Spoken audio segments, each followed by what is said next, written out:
আমার নাম কালী। গায়ের রং কালো বলে জন্মের সময় আমার ঠাকুমা বলেছিল, বাবা গো, এ যে একেবারে মা কালী। সেই থেকে আমার ডাক নাম হয়ে গেল কালী। মা ভালো নাম রেখেছিল শ্যামা। আমি মাস্টার ডিগ্রি পাস, শিক্ষিত, বেকার। ছোটবেলা থেকেই আমাকে শেখানো হয়েছে আমায় গাঢ় রং মানায় না, গাঢ় কাজল আঁকতে নেই, জোরে জোরে হাসতে নেই, স্লিভলেস কুর্তি ব্যবহার করতে নেই। এখন আমার বয়স 23 বছর। ঠাকুমার নিদান, কালো মেয়েকে পার করার জন্য জোর কদমে সম্বন্ধ খোঁজা শুরু করো। আজ আমি ভীষণ উত্তেজিত, একই সঙ্গে প্রচণ্ড রকম টেন্সড।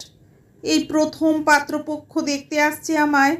আমি চোখ ভরে কাজল পরেছি, কপালে ছোট্ট কালো টিপ, হালকা লিপস্টিক আর আমার প্রিয় মেরুন শাড়িটা। তৈরি হয়ে ঘর থেকে বেরোতেই ঠাকুমা খেঁকিয়ে উঠে বললেন, দেখো, সাক্ষাৎ কালী। কালো গায়ের রঙে কেউ এমন শাড়ি পরে?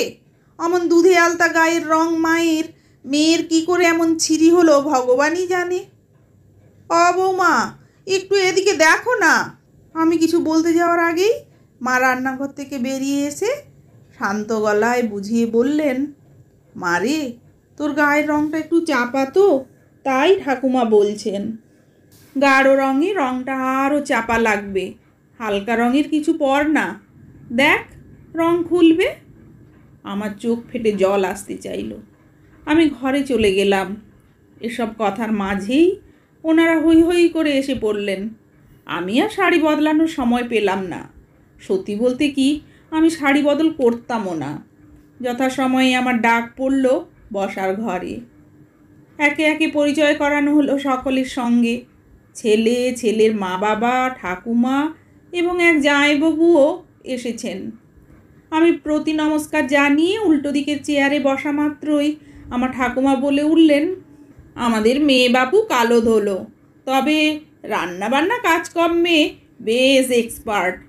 এই গায়ের রংটাই যা কালো, না হলে একটু মানিয়ে গুছিয়ে নিলে আপনারা এমন শান্তশিষ্ট মেয়ে আর দুটো পাবেন না। আমার লজ্জায় মাটিতে মিশে যেতে ইচ্ছে করছিল। এমন সময় ছেলের ঠাকুমা পান চিবোতে চিবোতে বাবাকে বললেন, তা পষ্টাপষ্টি বলি বাবা, আমি তো গায়ের রং চাপা শুনে ভেবেছিলুম উজ্জ্বল শ্যামবর্ণ হবে হয়তো। চোখ নাক একটু নজর ধরার মতো হলেও না হয় হতো। এ তো দেখছি গায়ের রং ময়লা, মুখশ্রীও একেবারে সাদা মাঠা।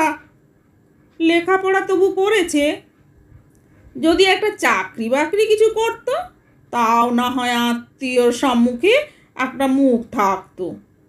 কি বলো বৌমা? দেখে শুনেই ছেলের বিয়ে দেবে যখন। আমার পক্ষে আর বসে থাকা সম্ভব হলো না। শটান দাঁড়িয়ে বললাম, মাপ করবেন, আমাকে আপনাদের অপছন্দ হতেই পারে, সকলের সকলকেই যে পছন্দ হবে এমন কোনো কথা নেই, কিন্তু তার মাপকাঠি যদি গায়ের রং আর মুখশ্রী হয়, আমি সরাসরি বলছি, আমাকে বাতিল করার আগেই আমি আপনাদের রিজেক্ট করছি। সারা ঘরে তখন পিন ড্রপ সাইলেন্স। আমি বেরিয়ে আসতে যাব, তখন ছেলের মা ব্যক্তিত্বময়ী কণ্ঠে বললেন, এই মেয়ে দাঁড়াও, আমি হলাম ছেলের মা। ছেলেকে আমি পেটে ধরেছি, মানুষ করেছি, আমার তো একটা মতামতের দাম আছে।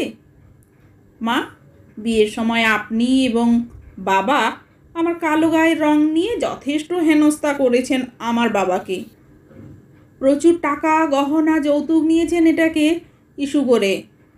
সারা জীবন আমাকে ছোট করেছেন লোক সমক্ষে। আমি মুখ চোরা ছিলাম, কিছু বলতে পারিনি।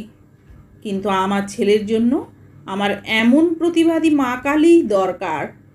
আমি জানি আমার ছেলের অমত হবে না।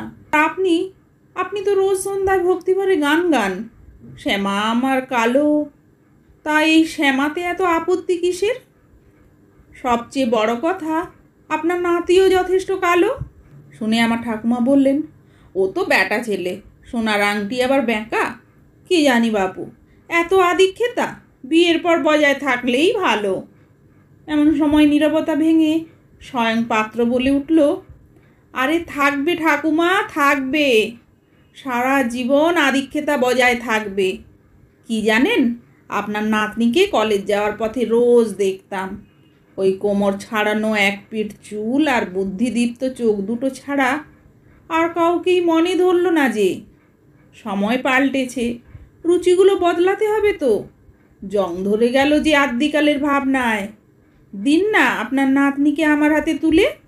রং যদিও বেজায় কালো, আমি কিন্তু পাত্র ভালো। সবাই হো হো করে হেসে উঠল। সেই হাসিতে যোগ দিলাম আমিও।